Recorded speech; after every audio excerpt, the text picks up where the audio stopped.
Strangest origin stories in history. When Apollo 13 launched on April 11, 1970, it was supposed to be the third manned mission to land on the moon. But 2 days into the mission, astronauts Fred Hayes, James Lovell, and Jack Swigert were forced to abort when an oxygen tank in the service module exploded. Houston, we have a problem. In order to survive, the crew had to pile into the lunar module, which had just enough oxygen to support them. In order for the astronauts to return back to Earth, one of the key pieces of equipment they had to rely on was the lunar module's abort guidance system.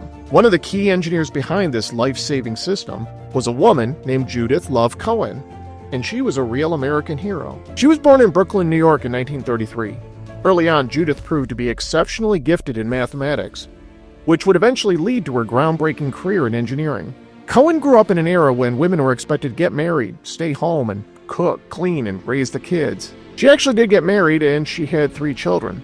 But at the same time, by 1957, Judith Love Cohen managed to earn both her bachelor's and master's degrees in electrical engineering from the University of Southern California. From there, she got a job working for a NASA contractor called Space Technology Laboratories. As an electrical engineer working in the male-dominated 1950s, Cohen was often the only woman in the entire office. She did critical work on the guidance system for the Minuteman missile, as well as designing the abort guidance system for the Apollo space program that would eventually allow the crew of the Apollo 13 to safely navigate their way back to Earth. In 1969, Judith was working on some critical engineering problems for Apollo 11. She did so while she was 8 months pregnant. After she went into labor, she ended up bringing a computer printout of the problem she was working on to the hospital with her. She later phoned her boss with the good news that she had both solved the engineering problem and gave birth to a healthy baby boy. After Judith Love Cohen retired, she wrote books encouraging other young women to follow in her footsteps and pursue a career in STEM.